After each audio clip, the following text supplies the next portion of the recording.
sih? Kalau nggak ada yang kayak lo. Mereka semua pintar, nggak males kayak lo. Lihat dulu, waktu seumuran lo, nggak pernah yang namanya dibangunin. Udah pintar, juara kelas, apalagi Tommy. Waktu seumuran lo, selalu dengerin. Tuh apa yang mama kasih tahu.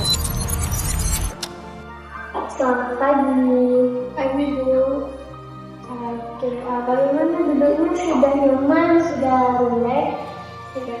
Oke, sebelumnya perkenalkan nama saya Aulia Sini. Saya di sini sebagai konselor kamu.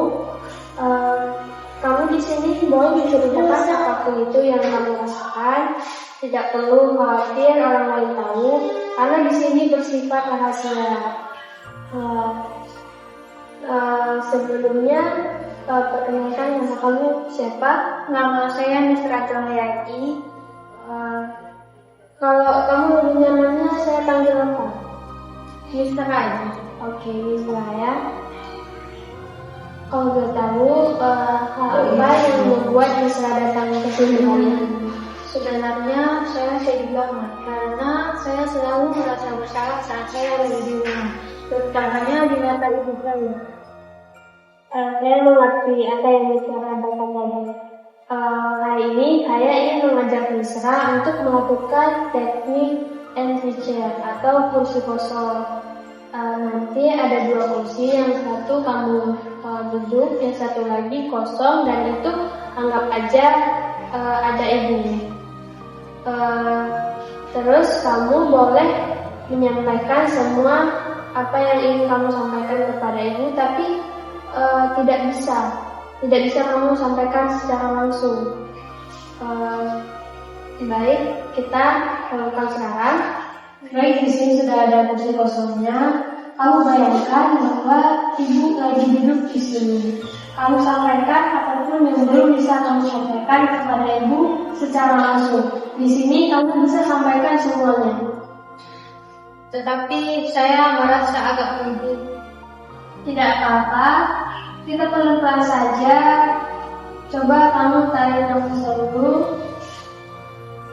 Bayangkan ibu lagi duduk di sini di depan kamu. Bu, kenapa sih apa yang aku lakukan selalu salah di mata ibu? Coba kamu sampaikan lebih jelas lagi. Aku capek, Bu.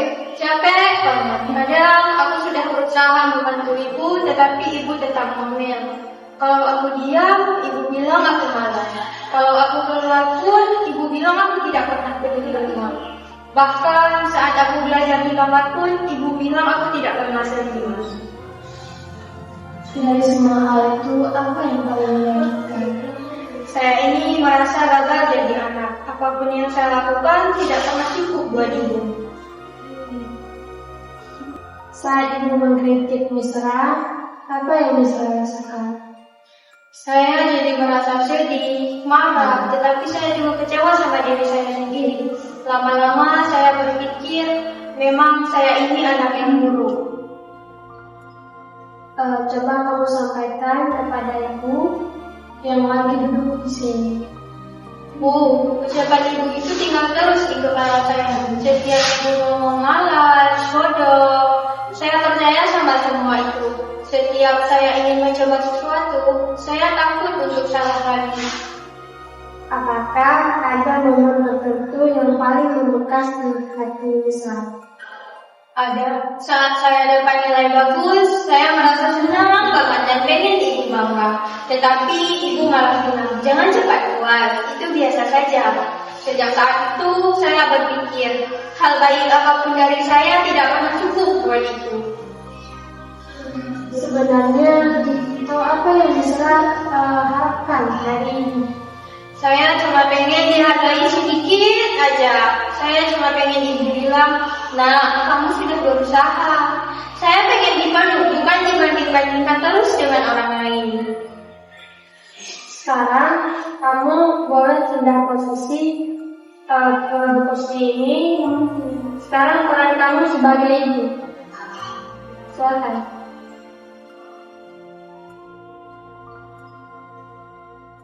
Nak, ibu sebenarnya sayang sama kamu. Ibu takut kamu malas kalau terlalu dipuji. Coba dari dalam lagi, sebagai ibu, apa yang ibu rasakan terhadap anakmu? Ibu takut kamu gagal. Dunia ini keras. Ibu ingin kamu jadi juara, tapi mungkin ibu tidak sadar sekarang itu. Apakah ibu sadar bahwa kata-kata ibu itu melukai hati anak ibu? Mungkin ibu tidak sadar sekeras itu. Dulu nenek mendidik ibu juga sekeras, tetapi ibu pikir itu cara yang benar. Baik, sekarang kamu berpindah lagi posisinya sebagai peran kamu sendiri.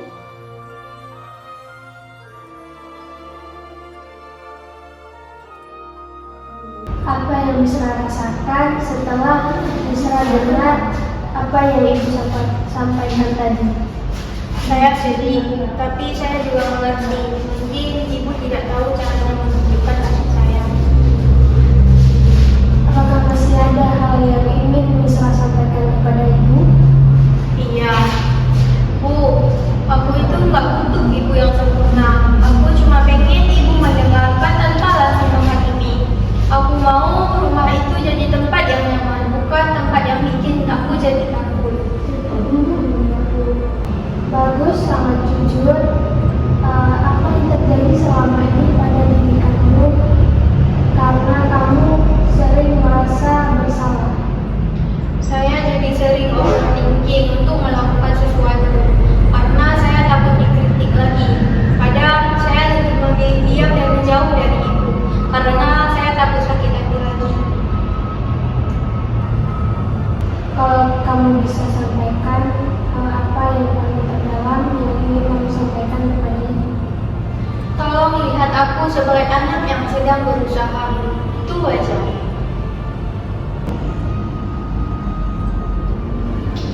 Sekarang kamu tarik nafas secara perlahan.